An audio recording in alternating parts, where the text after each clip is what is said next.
Oi, gente. Boa tarde ou boa noite, enfim, independente da hora que você estiver assistindo esse vídeo, seja muito bem-vindo.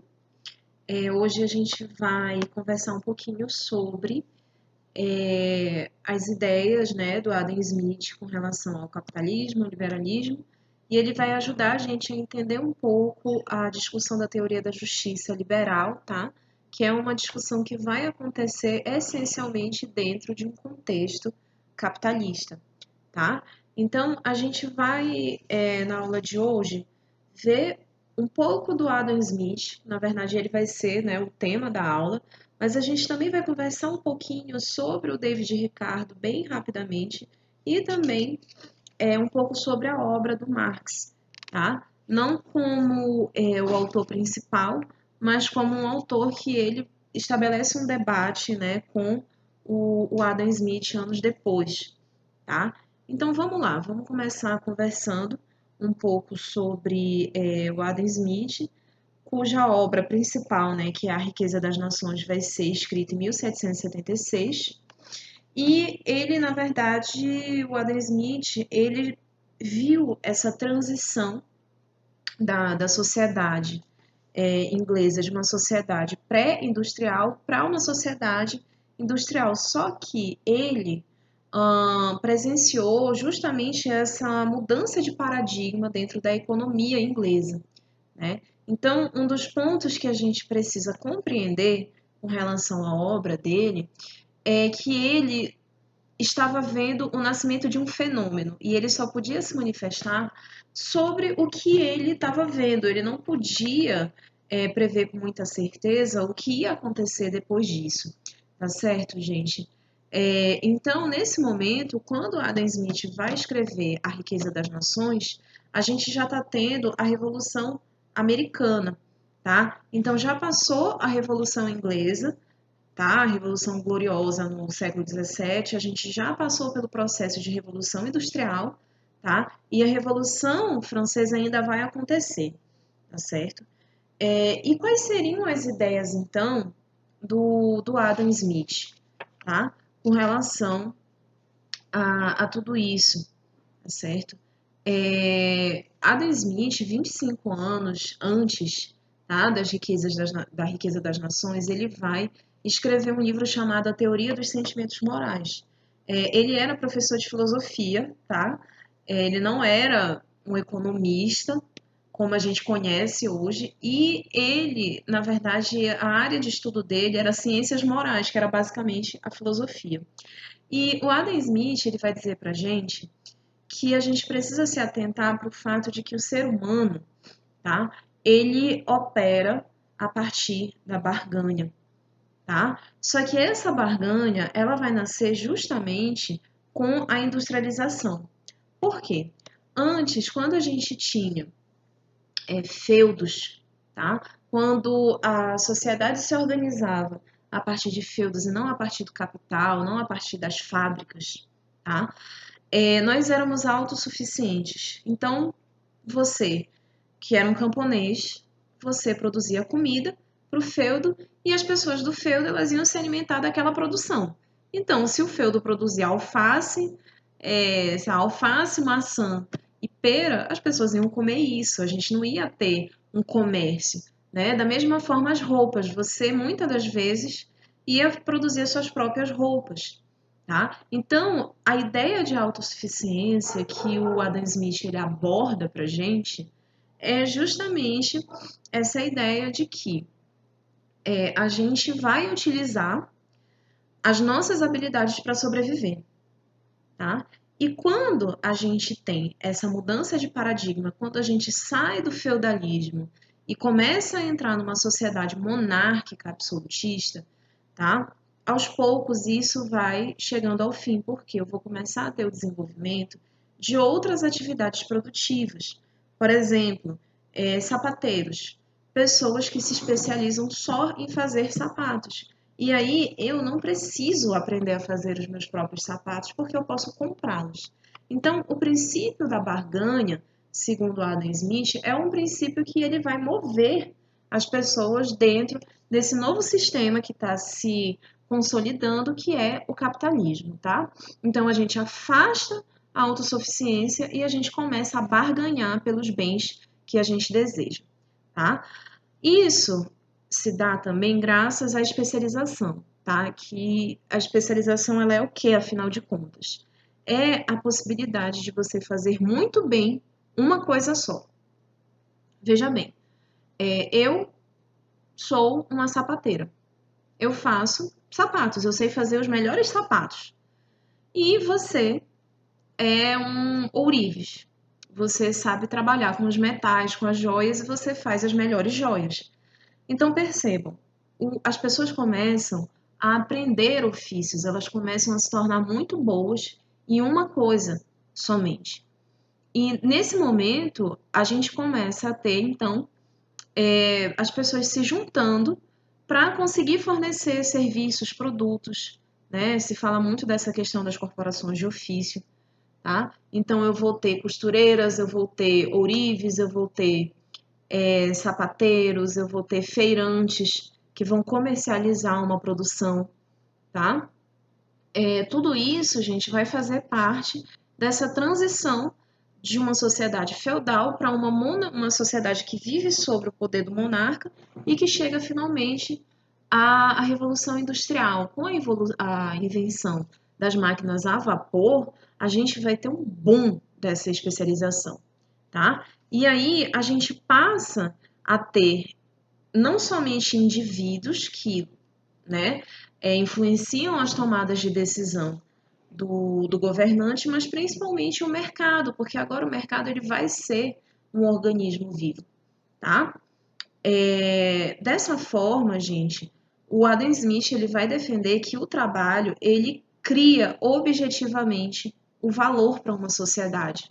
Sociedades mais ricas são aquelas que têm mais trabalhadores, que têm mais pessoas gerando bens e que são pessoas que também podem consumir bens, tá? Bem, ok, a gente já sabe que as pessoas elas vão se tornar muito boas em fazer alguma coisa, né? E que isso vai tirar a gente da autossuficiência e vai levar a gente para a barganha. Mas quando eu tenho a máquina a vapor sendo utilizada, isso vai significar o quê? Que aquelas pessoas que têm os meios de produção na sociedade, elas vão começar a construir fábricas. E aí é que a coisa vai mudar radicalmente, tá? Por quê? A fábrica, ela aumenta a especialização mais ainda. Então imagina que numa fábrica, eu tenho, sei lá, uma fábrica de sapatos, né? Vamos utilizar o exemplo dos sapatos. Então, eu posso dividir os meus empregados para que os grupos de empregados se especializem só numa tarefa dentro dessa produção, tá? Dos sapatos. Então, tem um grupo que vai tratar o couro utilizado nos sapatos, tem outro grupo que vai fazer a estrutura de madeira, tem outro grupo que vai invernizar e tem outro grupo que vai colocar os cadarços, tem um grupo que vai embalar e tem um grupo que vai levar essas caixas para o depósito para depois a gente distribuir e vender, tá? Então a ideia do Adam Smith é que dentro das fábricas a gente vai separar os trabalhadores de acordo com a especialidade de cada um. Então eu vou ter uma pessoa só para embalar, uma pessoa só para tratar o couro, uma pessoa só para pintar esse couro, outra pessoa só para invernizar o sapato. E aí eu começo a especializar cada vez mais os trabalhadores. Então, o trabalhador, nesse momento, não é a pessoa que sabe fazer tudo, é aquela pessoa que faz muito bem uma coisa, tá? Bem, gente, e aí o Adam Smith ele continua, né? Essa, enfim, a ideia de que o capitalismo ele pode ser bom, né? Pelo menos nesse momento, e ele argumenta o seguinte, que o capitalismo, né, e a sociedade liberal como um todo, ela possibilita que as pessoas sejam livres para buscar os seus sonhos, tá? E o que é essa liberdade, afinal de contas, tá certo? Um dos pontos principais de uma sociedade liberal, e que a gente já conversou sobre isso no programa de ciência política, é que o liberalismo ele privilegia principalmente a questão da ascensão social, tá? É um dos pontos chaves do liberalismo que as pessoas elas tenham a possibilidade de ascender socialmente, porque pensem, a Europa passou anos mergulhada na Idade Média. Então, se a pessoa nascia um camponês, ela iria morrer um camponês, tá? Ela não iria de forma nenhuma ascender. Quem nascia camponês morria camponês, quem nascia nobre morria nobre. E isso limitava e muito as possibilidades das pessoas, tá? Então, o principal ponto do Adam Smith nesse momento vai ser a possibilidade das pessoas ascenderem socialmente, buscarem seus talentos, buscarem as suas. Desculpa, gente, eu acho que deu para ouvir o barulhinho do WhatsApp, né? Deixa eu desconectar aqui. A possibilidade das pessoas buscarem espaços na sociedade para se desenvolverem suas habilidades, aquilo que elas acham melhor para si, tá? Então, do ponto de vista do Adam Smith, a justiça é você possibilitar que as pessoas corram atrás dos seus sonhos. E para ele, o mercado ele é uma ferramenta para se produzir uma sociedade mais justa. Por quê? Essa sociedade mais justa vai ser uma sociedade que ela vai, através do mercado, alocar as necessidades das pessoas. Então, se eu sou uma produtora de sapatos, mas eu quero comprar um par de óculos, eu tenho a possibilidade de vender os sapatos, conseguir o dinheiro e comprar os óculos que eu preciso. Então, as minhas necessidades, elas podem ser supridas pelos produtos ofertados no mercado, tá?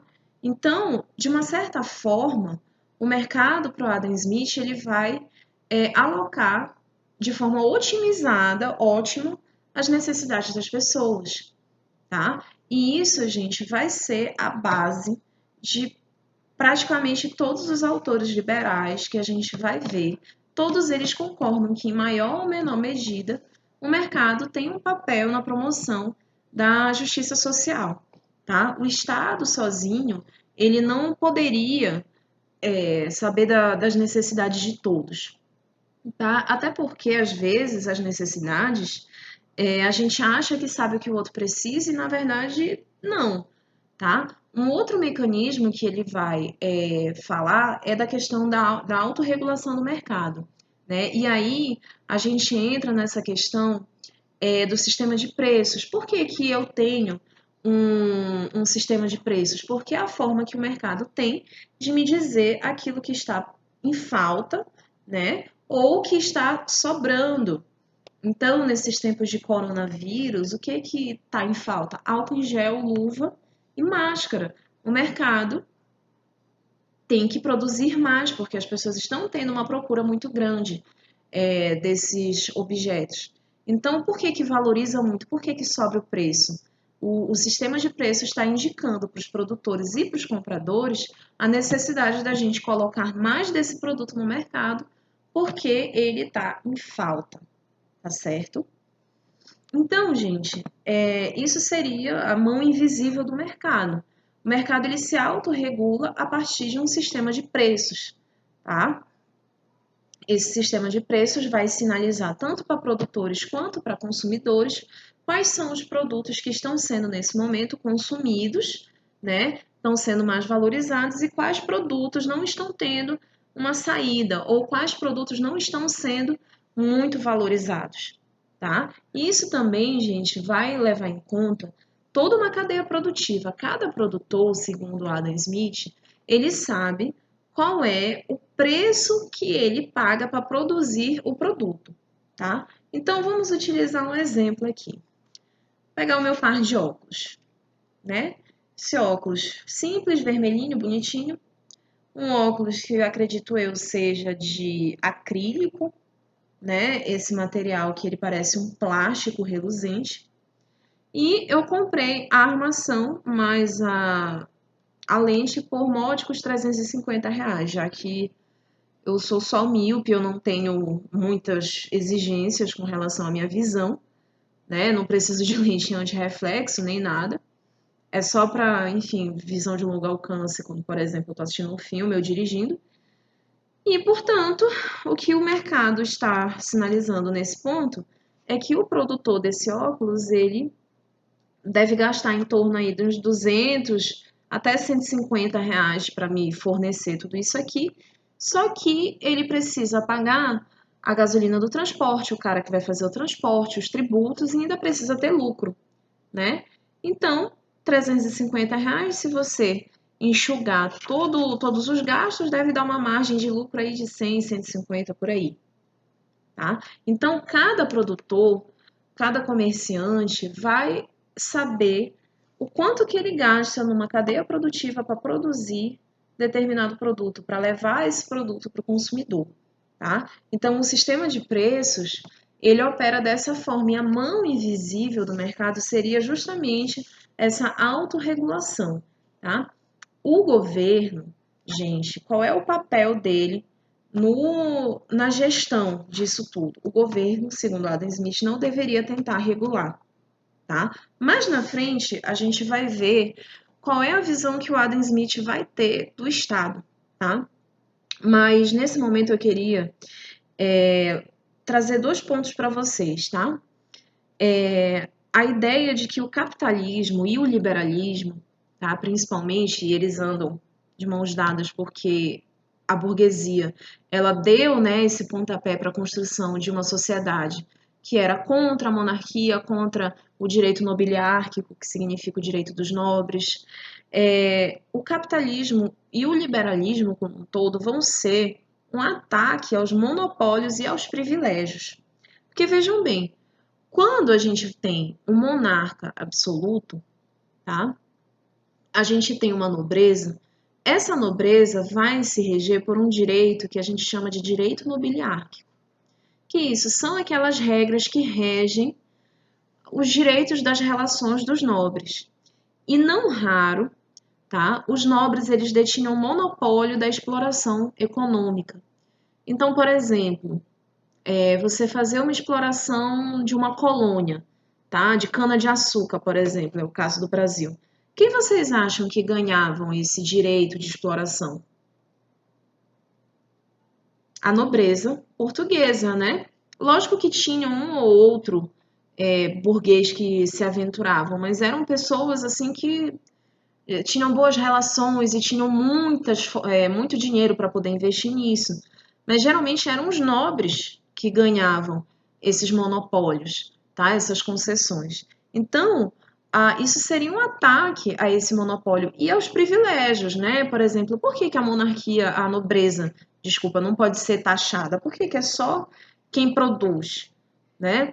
Ou então, por exemplo, por que os nobres eles precisam receber impostos por pertença de terra? Que isso é uma coisa que a gente tem até hoje no Brasil, né? Até hoje tem gente no Rio de Janeiro pagando imposto para a família real, porque aquela terra que estava ocupada ali era 300 anos atrás uma terra que pertencia à coroa portuguesa, tá? Por que isso tinha que acontecer? Então, os liberais eles questionavam muito essas instituições da sociedade, o monopólio e a manutenção de privilégios pela nobreza, pela monarquia, tá certo? Outro ponto muito importante que a gente precisa saber, pessoal, segundo Adam Smith, o que vai gerar riqueza das nações, por que que vão existir nações mais ricas do que as outras? Nesse momento não vai mais ser a acumulação de metal. Lembrem-se que os países da Europa, que tinham colônias ao redor do mundo, utilizavam essas colônias para saquear os produtos. Então, cana-de-açúcar, fumo, tabaco, cacau,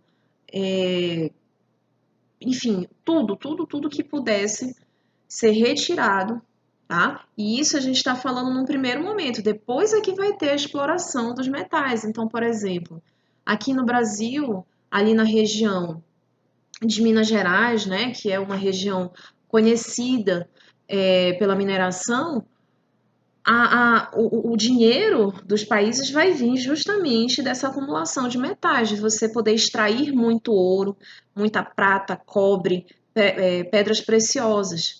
Só que o Adam Smith vai dizer, ok, Mas agora a gente já não está mais no metalismo, na acumulação de metal. Agora a gente está criando produtos e serviços que antes não existiam, porque agora a gente tem tecnologia o suficiente para fazer isso. E dessa forma, não só essa tecnologia, mas o trabalho, a força do trabalho vai definir, tá? A riqueza dos países. Países mais ricos são aqueles que têm mais trabalhadores trabalhando, gerando riqueza, agregando valor, tá? E mais bens circulando, mais dinheiro circulando. Então, gente, esse seria o primeiro ponto, tá?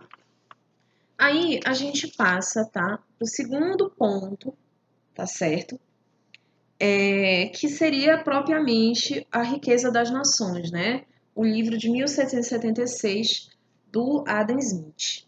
E aí ele vai falar que todo indivíduo tem direito à liberdade para buscar a felicidade e ele defende a extinção do monopólio comercial para nobres, né?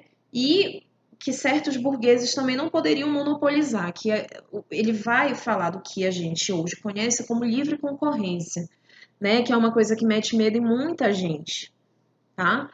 Tá aí o Uber para não me deixar mentir. Quando o Uber veio para cá para o Brasil, taxistas de todas as cidades começaram a fazer petições e abaixo-assinados dizendo que isso ia quebrar a atividade deles e que não era justo, que os Ubers também deveriam ser taxados da mesma forma que os taxistas, porque eles pagavam para ter uma licença para trafegar como taxista, e não era justo que o Uber não fosse regulamentado da mesma forma, tá? Então, o Adam Smith, ele está lançando para a gente o conceito de livre concorrência, tá? Nesse sentido, os indivíduos eles vão ter que produzir e vender. Olha só quem já apareceu aqui para a aula. Já está se preparando para a sonequinha da tarde dele. Ele vai deitar bem ali e roncar até às 6 horas. Ai, como eu queria trocar de vida com os meus gatos, gente. Tá? Algumas pessoas elas vão prosperar nesse sentido, né? Vão conseguir fazer bons negócios e vão se destacar como comerciantes. E outros vão cair, tá? Outras pessoas, invariavelmente, elas não vão prosperar, tá? E essa é a beleza da livre concorrência. O consumidor ele vai escolher aquilo que melhor serve para ele. E nesse sentido, quem não conseguir produzir, quem quebrar, significa que não está atendendo às exigências do mercado, não está fazendo a coisa do jeito certo. Então, seria que uma forma de selecionar, o mercado naturalmente iria selecionar as melhores empresas, os melhores empreendedores, os melhores produtos e serviços, tá? Adam Smith também defende na Riqueza das Nações o fim da escravidão por dois motivos. Primeiro, ele vai dizer que a escravidão por si só ela vai atentar, né, contra a condição de ser humano. Por quê? Porque a pessoa não vai ser livre para tomar as decisões dela, mas também vai dizer que o homem ele é egoísta, tá? O egoísmo é a força que move o mundo. E o que é o egoísmo? É a nossa vontade de realizar nossos desejos, nossos anseios, nossos sonhos. Então, o escravo, ele não pode ser egoísta, ele tem que ser altruísta, ele vai abdicar de todas as vontades dele em nome do Senhor, né? Então, qual é a grande vantagem do trabalho assalariado? O Adam Smith, o argumento dele contra a escravidão não é um argumento humanitário, né? É um argumento pautado na economia. Ele vai dizer, olha, eu defendo que os escravos sejam libertados e que eles passem a ser, então, trabalhadores assalariados, que eles recebam pelo trabalho deles, né? E dessa forma, eles recebendo pelo trabalho deles e podendo, na esfera individual, decidir o seu próprio destino, isso vai fazer com que eles se tornem pessoas egoístas, que eles possam ir atrás dos seus sonhos e das suas vontades, e, portanto, eles vão se tornar consumidores. Então, nações que tinham uma grande quantidade de escravos eram nações pobres. Por quê? Porque, segundo Adam Smith, essas massas de trabalhadores sem salário não seriam capazes de consumir, né? O consumo seria algo restrito só às elites. E aí você não vai ter o dinheiro circulando, você não vai ter força de trabalho remunerada, você não vai ter aumento de consumo, aumento de produção, né? E, portanto, esse aumento, ele aumenta também a riqueza das nações, né? Esse é o ponto nevrálgico dessa obra, tá? Desculpa, gente. Então, esse seria o primeiro ponto, tá? O primeiro ponto não, o segundo, desculpa. O terceiro ponto que ele vai trazer para a gente é a questão, tá? Do preço justo, tá certo? Que também já seria um desenvolvimento dessa ideia, né? Uma evolução dessa ideia do sistema de preços. O preço justo, gente, ele é o valor natural, tá? Daquele bem ou daquele serviço. Então, o mercado, ele chega a um preço justo, que é justamente o cálculo dos custos da cadeia produtiva, tá certo? Toda vez que a gente compra um produto, o preço que ele tem reflete os custos da cadeia produtiva. Então, é só vocês se lembrarem do exemplo do óculos, tá? Aí, pessoal, a gente chega à ideia do Adam Smith de Estado. Tá? Eu vou até tomar um golinho d'água aqui para a gente poder conversar sobre isso. Tá? Qual é a ideia do Adam Smith com relação ao papel do Estado nisso tudo? E aí vocês vão guardar a ideia de Estado mínimo, tá? A nossa ideia de Estado mínimo, gente, é justamente a ideia de que o Estado ele precisa se ocupar somente daquilo que é fundamental. E o que é fundamental, segundo o Adam Smith, tá? O que é fundamental para ele é a arrecadação justa de impostos, tá? De tributos, a manutenção da segurança, da ordem em sociedade e a construção de logística voltada para o mercado. São esses os principais pontos, tá? Dentro da teoria do Adam Smith, da visão do Adam Smith, que o Estado ele precisa se ocupar e é daí que vem a ideia de um Estado mínimo. Então vamos lá, arrecadação de tributos, gente. Antes, quando a gente tinha um monarca absoluto, um monarca que ele não trabalha com a ideia de uma limitação dos seus poderes, ele pode cobrar os impostos que ele quiser, sob a justificativa que ele quiser. Então, eu vou cobrar mais impostos porque estamos sob a guerra. Vou cobrar mais impostos porque precisamos dar uma festa. Vou arrecadar mais impostos porque hoje é dia santo e eu quero redistribuir esse dinheiro para as viúvas e os órfãos. Né? Então, a ideia de tributo, ela passa pela ideia de que o monarca absoluto, ele não tem que prestar contas. Não existe prestação de contas porque tudo se concentra na mão do rei, tá? Quando a gente passa para um Estado liberal, pessoal, o papel do Estado vai ser outro. Os tributos, eles têm que ser diminuídos, a gente não pode mais taxar as pessoas e as empresas, né, os empreendimentos, como a gente taxava antes. A gente vai arrecadar somente o necessário para manter estruturas mínimas do Estado, tá? Para a gente conseguir manter a segurança, as leis e para a gente investir principalmente em logística. Aí vocês vão dizer assim, ai professora, mas logística é uma palavra tão do século XXI, né? A gente pensa em logística, a gente pensa logo em containers com postos e correios e entrega rápida. Pois bem, gente, a logística nesse momento vai ser o quê? A construção de pontes, a gente vai drenar os pântanos para construir, para aterrar e construir uma estrada para facilitar o escoamento da produção. A gente vai exportar, tá certo? A gente vai pegar os produtos e exportar para outros países em navios.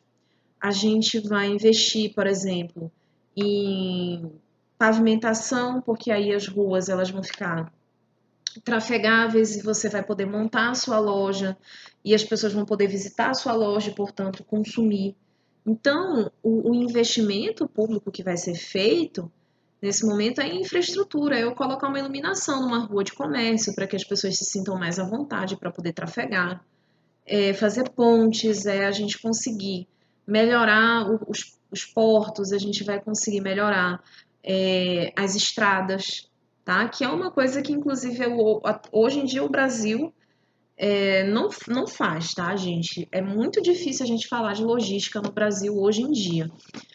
A gente perde muito dinheiro com relação à exportação, porque a nossa infraestrutura de estradas e portos, ela não é uma infraestrutura boa, né? Basta a gente ver, por exemplo, que os correios, eles demoram muito para conseguir entregar as encomendas aqui no Brasil e em outros países que têm, inclusive, mesmo tamanho que o nosso, como é o exemplo dos Estados Unidos ou do Canadá. Você pede um produto, por exemplo, pela Amazon, sei lá, tipo, eu morando em Nova York, em 5, 4 dias, chega lá na Califórnia, que é do outro lado dos Estados Unidos. Por quê? Porque as estradas são boas, porque tem uma boa. Eu tenho, tipo assim, frotas de aviões, enfim. E mesmo que não seja por empresas privadas, mesmo que seja pelo serviço de correios público, chega num tempo bastante razoável, 7, 10 dias, no máximo, tá? Enquanto que aqui no Brasil, quando a gente pede do AliExpress, é 3 meses para sair de Curitiba, né? Quando sai daquele posto lá de Curitiba e vai para o resto do Brasil, tu ainda tem o risco de perder a tua encomenda, né? De ser extraviada. Eu já tive várias que foram extraviadas. Pé da vida quando isso acontece. Então, essa seria a função do Estado, investir em infraestrutura, tá? E investir em segurança, né? Por que segurança, gente? Porque eu não posso ser assaltado, eu não posso ter invasão do meu domicílio, tá? Eu não posso ser furtado, as pessoas não podem entrar na minha propriedade e fazer o que elas bem entenderem, tá certo? Eu não posso ter ladrões invadindo o meu galpão com os meus produtos para eles saquearem. Então, nesse momento, o direito ele vai estar muito voltado, né? O direito e a segurança como um todo vão estar muito voltados para a proteção da propriedade, da posse, do bem, tá? Não necessariamente da posse, né? Mas enfim, vocês entenderam. Para o Instituto da Propriedade Privada, tá? Então a gente vai começar a ter uma movimentação legislativa no sentido de que agora não é só a propriedade pública, né, que é importante, mas também a propriedade privada como um todo, tá? Então a minha casa, o meu cavalo, a minha fazenda, tá? Tudo isso vai ser protegido pelo direito, tá certo? Os crimes de roubo, de furto, de coisas particulares, a invasão, tá? Então a segurança ela vai estar muito focada nisso. Também eu preciso ter segurança, né, no sentido de que as pessoas não sejam mortas, tá? Então também nas cidades a gente vai ter isso sendo uma pauta, né, do legislativo como um todo, a proteção da vida, da integridade física das pessoas, e a gente começa também a ter essas leis que protegem a propriedade como um todo, contra a apropriação indevida, roubo, furto. Então, para o Adam Smith, isso seria o papel principal do Estado, tá? Um Estado que ele se ocupa do básico, daquilo que é essencial. Todo o resto a gente pode conseguir com o mercado. Tá? Então, nesse momento, gente, percebam que a gente não está falando de proteção do meio ambiente, cooperação internacional, promoção dos direitos sociais, como, por exemplo, educação, acesso à tecnologia, cultura, saúde, enfim, não, a gente não está falando disso. Para o Adam Smith, o papel do Estado ele é muito limitado, tá? Mas a gente tem que entender que antes o Estado ele era tudo, né? Só que ele era tudo assim, tudo passava por ele, mas ele não te dava nada em troca, tá? Então eu gosto de dizer que ele era um estado. Eu não gosto muito dessa comparação de estado grande, estado pequeno, estado, não pensem nesse termo, pensem que era um Estado que dominava a vida das pessoas, né? Que você não poderia se insurgir contra sem graves consequências, e um Estado que era altamente ineficiente no sentido de garantir direitos muito básicos, que hoje a gente reconhece como direitos muito básicos das pessoas. Tá? Então a gente tem que sempre lembrar que o Adam Smith ele está escrevendo no século XVIII, ele não está escrevendo hoje em dia, no século XXI. Com certeza, se ele soubesse tudo o que teria acontecido depois que ele morreu, ele iria repensar muitas coisas, mas isso a gente não pode afirmar com certeza, porque, enfim, né? Bem, agora que a gente já deu uma olhada, né, um resumão desses dois livros, a gente fala rapidamente, tá? Das ideias do David Ricardo, tá? Bem, o David Ricardo ele vai ser um autor que ele vai estar falando para a gente, né?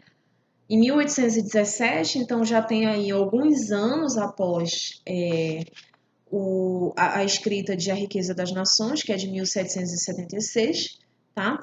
E aí o David Ricardo, na verdade, ele vai fazer carreira na especulação, né, das ações e na bolsa na Inglaterra, tá certo? E aí ele vai ser um cara que ele vai ascender socialmente e em determinado ponto da vida dele ele vai querer estudar a economia para entender melhor, tá?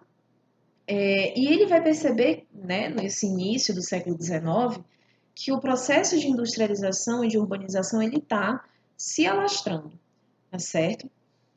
O David Ricardo ele já vai ter o privilégio de poder falar um pouco dos trabalhadores nessa situação, tá, gente? O Adam Smith ele não é de forma alguma insensível aos trabalhadores. Ele está ciente, agora eu estou falando do Adam Smith, tá?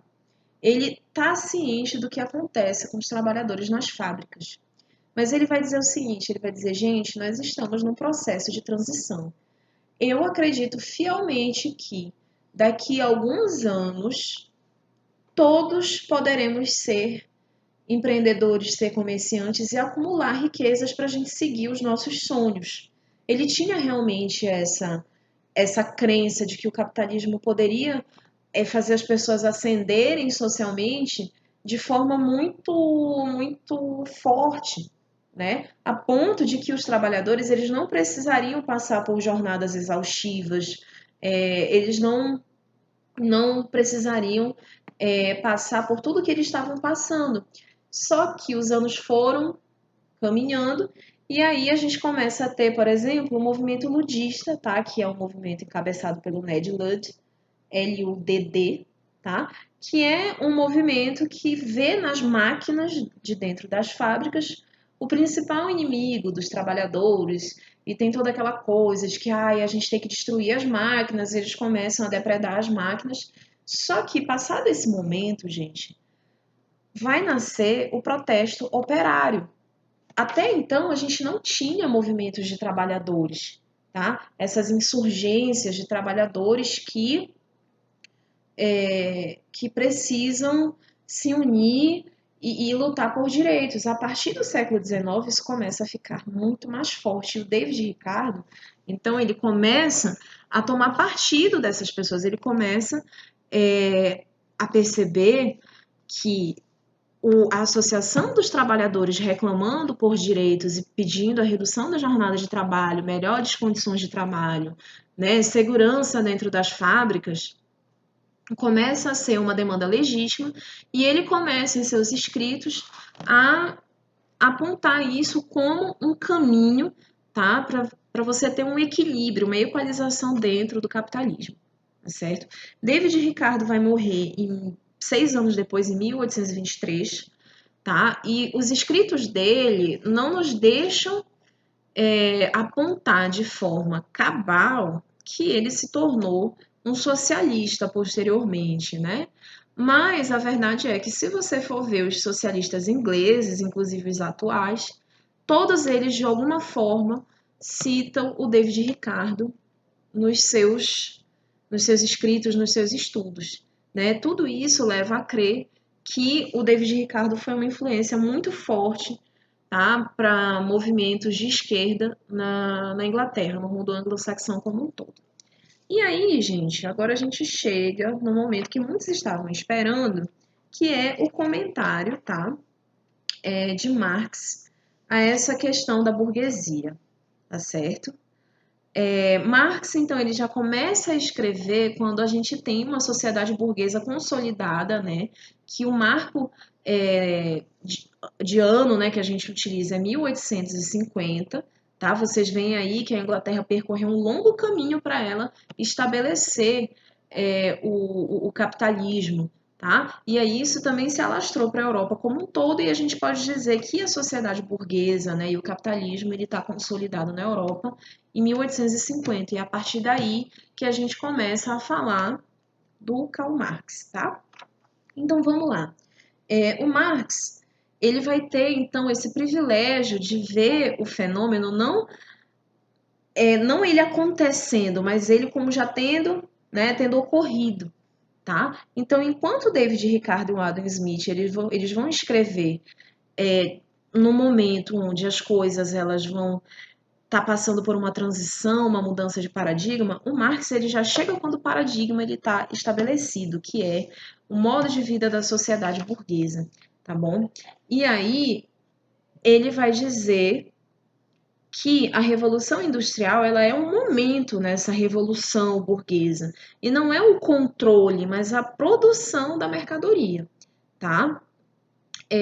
A nova forma, portanto, de se produzir a riqueza, ela não é mais fundiária. A Europa, tá, gente? E quando eu falo Europa, lógico que tem também uma certa influência no Brasil, nos Estados Unidos, mas assim, o centro da coisa está todo lá, tá? Não adianta a gente pensar tanto num capitalismo brasileiro, porque o Brasil ainda está num processo de se descobrir enquanto um país, né? A gente vai ter a vinda da família real no início do século XIX, aí que o país passa, né, a ser o centro dessa coroa portuguesa. Então, assim, não adianta muito eu explicar isso aqui para vocês tirando do contexto europeu, tá?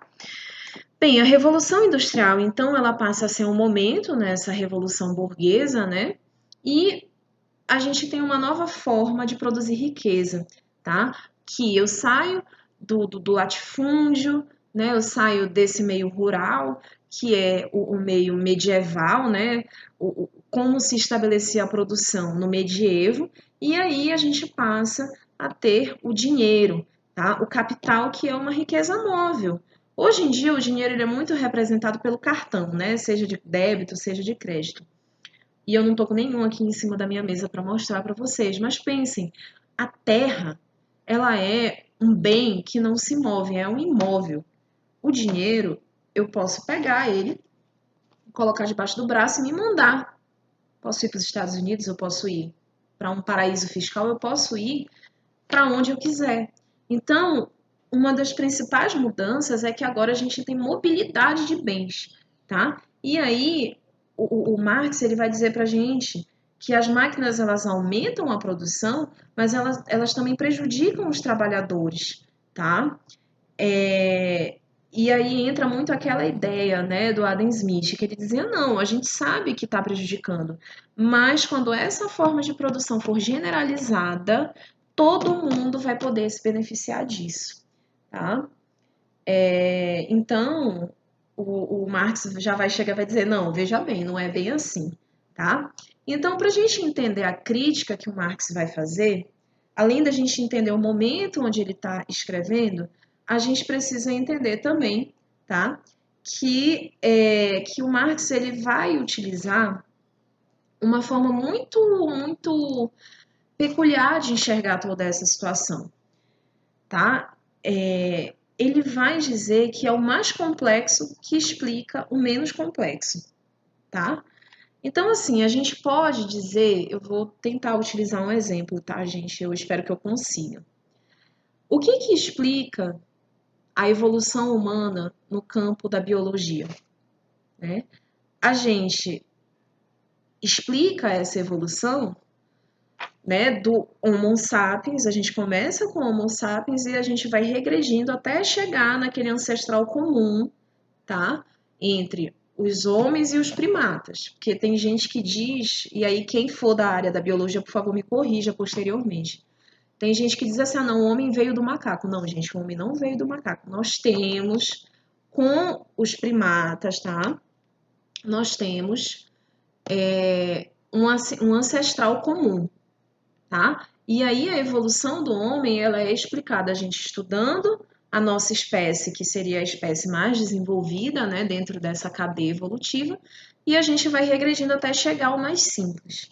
Então, o que o Marx está propondo é justamente isso, que o mais desenvolvido, ou seja, essa sociedade burguesa, capitalista, liberal, consolidada de 1850 para frente, ela consegue explicar a sua gênese, que acontece lá atrás, tá? Quando a gente tem aquela transição da Revolução Gloriosa e também a invenção das máquinas a vapor, tá certo? Então, tudo isso que está mais desenvolvido consegue explicar o que está menos desenvolvido, beleza?